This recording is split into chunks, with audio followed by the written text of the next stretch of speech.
Welcome in, everyone. Today we're doing a deep dive into the life of Jude St. Francis. From A Little Life. Yep. We'll be looking at excerpts from the book. Okay, so the goal is to try and understand Jude, right? Yeah, his journey. And it is quite a journey.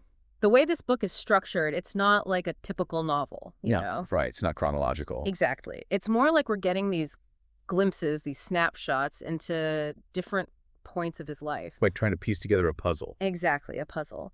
And one of the first pieces that stood out to me, really, was his group of friends. Willem, Malcolm, and JB. Yeah, there's such a strong presence in his life. It's obvious how close they all are. Oh, absolutely. I mean, you can really feel the depth of their bond, like from the very beginning. And each of them brings something different to the group, right? Definitely. Like Willem, he's like this constant source of support for Jude, unwavering support and affection. Yeah.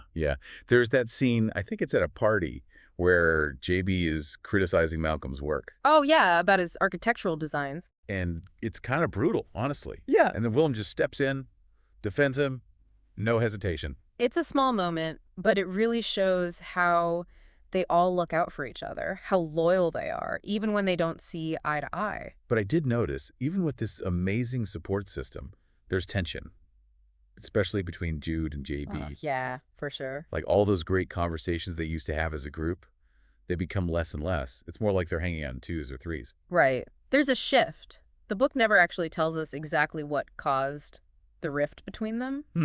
But we see JB trying to make amends, to reconnect, through his art, actually. He even apologizes. Yeah. Directly. He does. But it's Jude's reaction that I found really interesting. How so? He says he misses JB, which is a good sign, but then he can't seem to forgive him. Oh, interesting. It's almost like he wants to keep JB at a distance. Yeah, there's that guardedness about Jude. It's like even surrounded by these loving friends, there's a part of himself he keeps hidden. His past.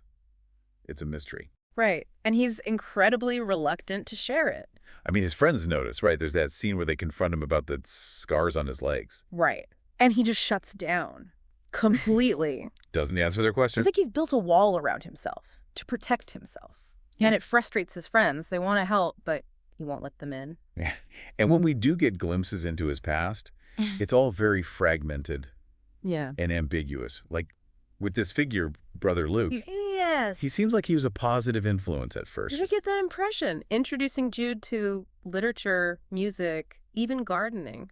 So fostering this intellectual curiosity in him. Exactly. It's like he opens up this whole new world. But there are these hints, these little things that suggest something darker. It's subtle, but it's there. And Jude's feelings about Brother Luke. Complicated. Very. It's like a mix of appreciation, maybe even gratitude, but also, I don't know, an unspoken discomfort. The novel is very good at doing that, planting these seeds of doubt. And you're left with this feeling that maybe Brother Luke wasn't so good after all. Maybe even damaging. Right. It's like we're starting to see the cracks in this wall that Jude has built. Yeah.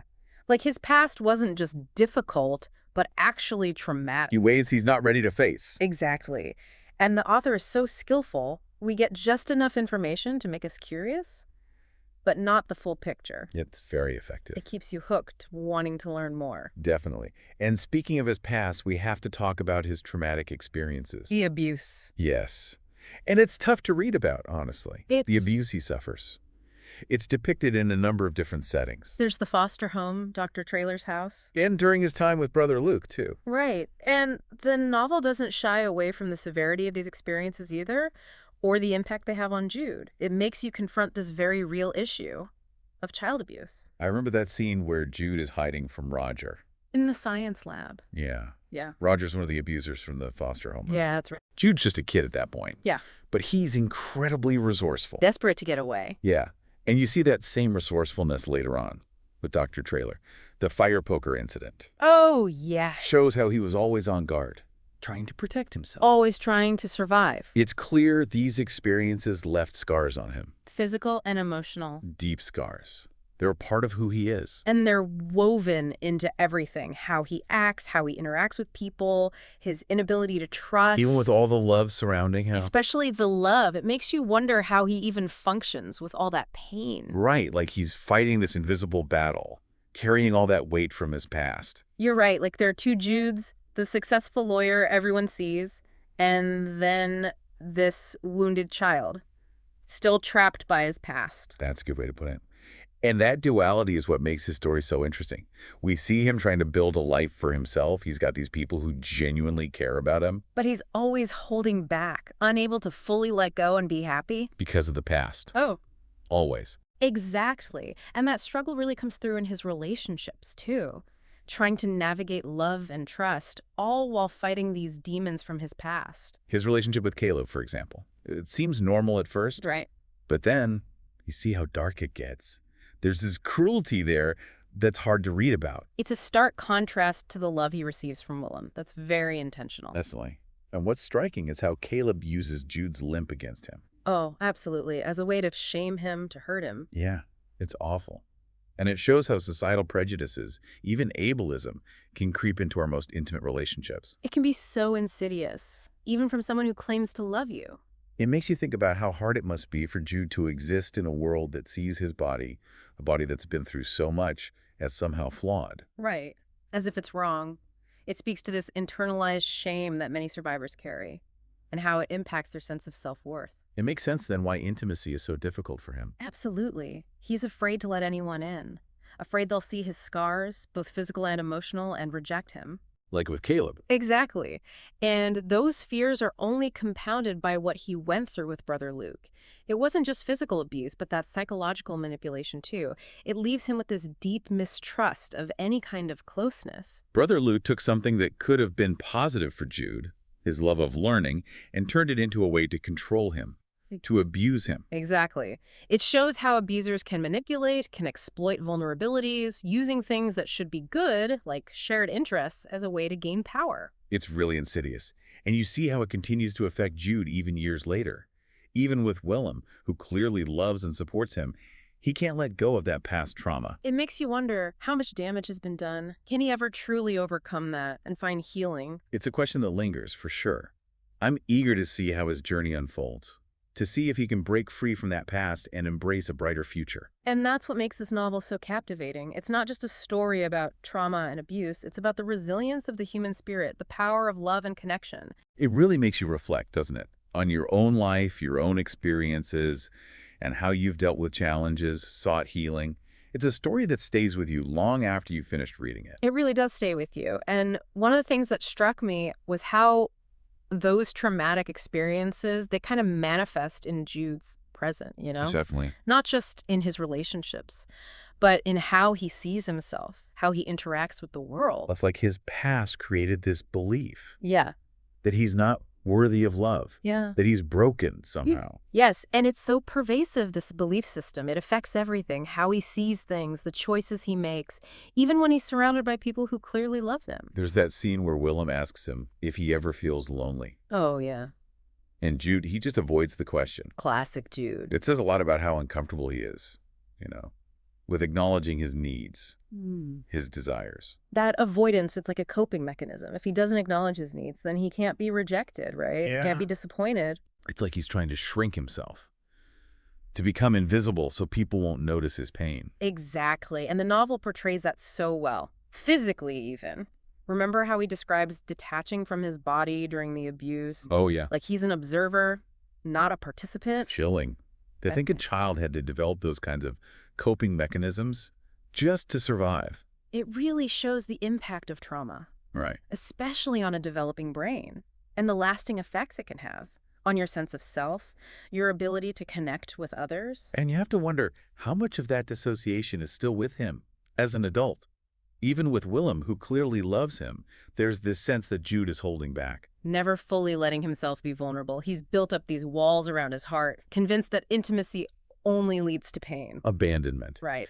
And I think his physical limitations play a role too. Absolutely. The way he fixates on his limp, or that shame he carries about his body. It adds another layer to his struggles with intimacy. A reminder of how societal prejudices, that ableism, it can permeate our most intimate relationship. Making it even harder for survivors to feel accepted. To feel seen for who they are. It's like with Caleb, how he was disgusted by Jude's limp. Horrible. Awful. And it shows you, even in relationships that are supposed to be loving, abuse can still You exist can be so subtle, you know? and insidious. Exactly. And it just reinforces this idea that Jude's body, this body that's been through so much, is wrong. Unacceptable, like it needs to be hidden. Exactly. And that shame goes back to Brother Luke, too. It's not just the physical abuse, but how he manipulates Jude, Right. leaving him with this distorted view of himself and a deep distrust of anyone who tries to get close. It's like Brother Luke used Jude's vulnerability against him, that desire for connection, for knowledge, and twisted it into something harmful. Classic abuser tactic, using affection, attention as a tool for control. Right. And it really highlights the long-lasting impact of that kind of abuse, how it affects a person's ability to form healthy attachments, to trust people. Makes you realize that healing from trauma, it's not a straight line. It's not just about confronting the past. It's about unlearning those deeply ingrained beliefs, those behaviors that developed as a means of survival. Right. It's a process. And that's where Jude's relationship with Willem is so interesting. Willem represents this potential for healing through love and acceptance But it's so hard for Jude to embrace that. because of those past wounds. Yeah. Always there. It- He can't be He vulnerable. can't let go. And those nightmares, those flashbacks he has, it's a constant reminder of how deep that trauma goes. Like a weight he can't shake off, no matter how hard he tries. There's that recurring dream he has, where Harold, his adoptive father, turns into Dr. Trailer. Oh, yeah. So disturbing. It really highlights how trauma warps your perceptions. Makes it hard to tell the difference between love and abuse, between safety and danger. Right. And it makes his journey towards healing that much harder. It's not just about confronting those memories. It's about learning to trust again, to believe he deserves happiness, Right. that he can find safety with people who care about him. It's a huge hurdle to overcome. It is. And that struggle, that's what the novel is really about at its core. The lasting impact of trauma, how complicated human connection can be, and the search for healing in a world that can feel so broken. It really makes you think about how fragile we all are. We are. And it makes you appreciate the people in your life who provide that support, that sense of safety. Absolutely. And that healing, it's not a solitary thing. You need those people around you. Yeah. People who understand, who offer compassion, who believe in you and your ability to heal. And it's not always pretty, this healing process. It's not. There are setbacks, moments of despair, times when it feels like you're losing ground. But there's also this incredible resilience. The human spirit is amazing. Moments of grace, of connection, that remind you of the strength you have inside, that there's light, even in the darkest times. And one of the most powerful ways the novel shows this is through art. It becomes this outlet for Jude to express himself, to connect with others, and maybe to find some healing. His baking. Yes! It's such a beautiful thing. This tangible way for him to show love, care. Like it's communicating through food. Exactly. It's so sensory, you Right. know, both for him and for those receiving his gifts. And it speaks to the power of creativity, I think, to go beyond words, to connect with people on a deeper level. And then there's JB's art show. He does these portraits of their group. Ah, yes. It's such a powerful gesture, don't you think? Like an attempt to reconcile. Yeah, To show that their bond is still strong. absolutely. And that painting of Willem, the one he gives to Jude. So much emotion in that painting. So much unspoken understanding between them, acknowledgement of that deep connection, even with all the distance that's grown between them. It's like they're saying things through art, things they can't say out loud. Exactly. And it reminds you, sometimes those most profound connections, they happen in silence, through shared experiences, unspoken understanding. Exactly. And it highlights how art can be healing. Both creating it and experiencing it. Yeah. It's like a bridge, Yeah. between our inner world and the outside world. It lets us express our emotions, process our experiences, and find meaning even when life feels chaotic. Beautiful way to put it. It makes you think about how we all find ways to be creative, to cope with life. Writing, music, cooking, even gardening. Anything that lets you create. Yeah, it can be so therapeutic. Absolutely. And the novel doesn't shy away from the darker side of coping either. Like Jude's self-harm, it's pretty raw. Tough to read, for sure. But I think it's important that it's there. It shows the depth of his pain. And how desperate he is to manage it. The novel really delves into that ritualistic nature of it, the organization of his supplies, all of that. It's a glimpse into his mind, really. Yes. It's not just about physical pain. It's about control. It's Yeah. about finding a way to deal with the emotional turmoil he's going through. In a world where he feels powerless. Yeah. And it speaks to the shame he carries, this belief that he deserves to be punished. For the abuse. Yeah. That scene where he talks about the cleansing effect of cutting. To Willem. Yeah, it's disturbing. Yeah. But it shows how distorted his thinking has become, that he needs to purge himself of something bad. And Willem's reaction is interesting, too. He cuts himself, trying to understand Jude's pain. It shows how deep their bond is. Right. But it also raises questions about boundaries, codependency. It makes you realize even when you're trying to help someone who self-harms, you can accidentally make things worse by reinforcing the idea that it's okay to cope that way. Exactly. And that's why seeking professional help is so important. Therapists, support groups, people who can provide a safe space to heal, to learn healthier ways to cope. Jude does go to therapy, eventually. But it's not easy for him. He's resistant. So resistant to opening up to Andy, his therapist. Afraid to be vulnerable. Yeah. It's like he's terrified of letting someone truly see him, afraid they'll be repulsed or abandon him. He's been betrayed so much. Exactly. Yeah. And Andy suggests that maybe he should see a new therapist, get a fresh perspective.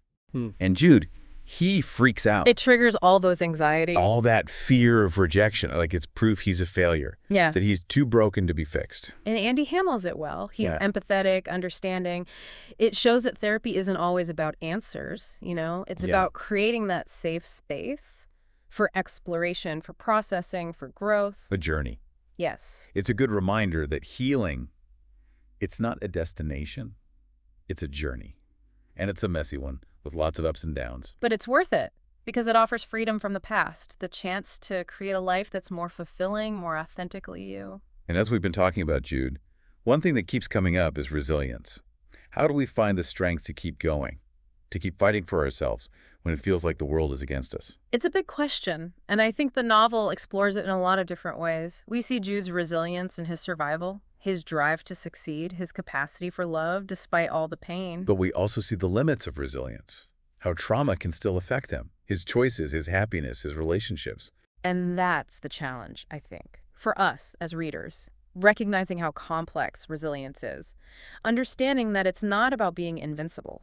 It's about finding ways to navigate the tough stuff, to learn and grow, and to keep moving forward.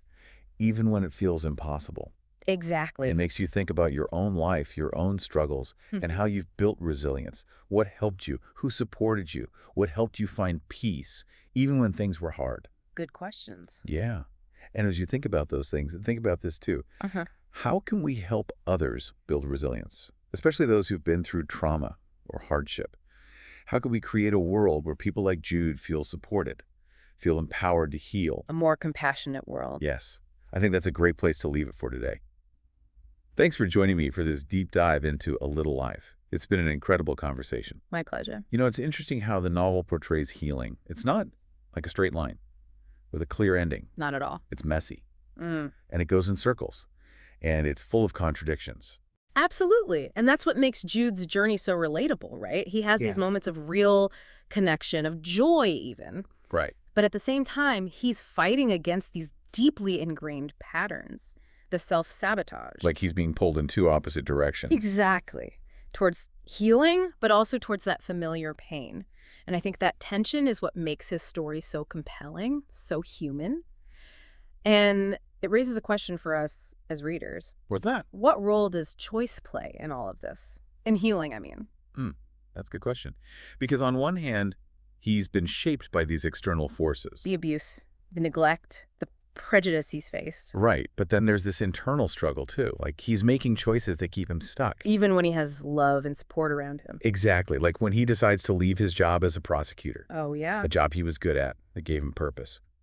And he goes to work at this corporate law firm. Which seems so out of character for him. It does. Yeah. And especially because he hates that world. It's a decision that confuses everyone, especially Harold. Yeah, his adoptive father. Yeah. I mean, Harold loves him, but he doesn't always get it. He sees it as a step backwards. Thinks Jude is throwing away his talent, his values. Right. But I think for Jude, there's something more going on. Deeper. Like he needs to punish himself. Almost like he's choosing a path that confirms what he believes deep down. that he's not worthy of happiness. Or success. Yeah, it's like a perfect example of how trauma can really distort your thinking. And lead you to make these choices that seem so irrational. Self-destructive, even. But they make sense to you. On some level. It makes you wonder, is he even aware of why he's doing it? Or is it all happening on a subconscious level? Ooh, that's a good question. And I think that's part of what makes the novel so brilliant. It doesn't give you easy answers. It makes you confront the complexity of human behavior and how our past experiences shape us, even when we're trying to change. Definitely. And his relationship with Andy, the therapist, there's so much push and pull there. Oh, yeah. He wants to heal, but he's terrified of being vulnerable, of really letting Andy see him. The therapy scenes, they're so honest, raw. You can feel Jude's hesitation, his fear of those memories, and even his doubt about whether therapy can actually help him. I thought it was interesting how the novel explores that power dynamic between therapist and patient. Oh, for sure. It's a vulnerable position to be in. To open up to someone like that, someone who has a certain authority over you. And for Jude, with his history, that dynamic is even more loaded. He's been betrayed by people in positions of power before. Many times. So it makes sense that he struggles to trust Andy, to believe that he can actually heal. It's a big leap of faith. It is. And there's that moment when Andy suggests maybe Jude needs a new therapist. Someone else. Yeah, someone who could offer a different perspective. And it's meant to be helpful. Of course. But Jude, he sees it as rejection. Oh, wow. Like it's confirmation that he's beyond help, that he's too broken. And Andy, he gets it. He recognizes how complex Jude's reaction is, and he responds with kindness, with understanding. It shows that therapy isn't always about having the answers. Right. It's about creating that space, that safe space, where someone can explore and process and grow. At their own pace. Exactly.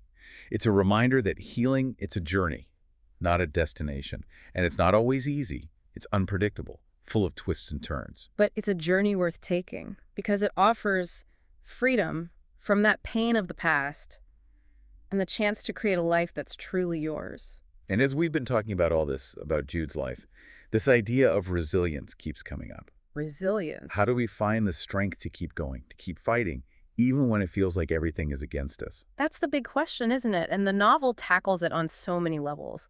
We see Jude's resilience in how he survived that horrific childhood, and his ambition, his success. His ability to love. Despite all the hurt he carries. But we also see how resilience has its limits, how his past keeps affecting him. His decisions, Yeah. his happiness, his relationships. And that's the challenge for us as readers, to understand that resilience is complicated.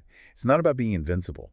It's about finding ways to navigate the hard times. To learn from our experiences, to keep moving forward. Yeah. Even when it feels impossible, it makes you think about your own life, the things you've struggled with, and how you've built resilience. What helped you? Who was there for you? What helped you find peace in those difficult moments? Those are great questions to think about. And as you do, think about this too.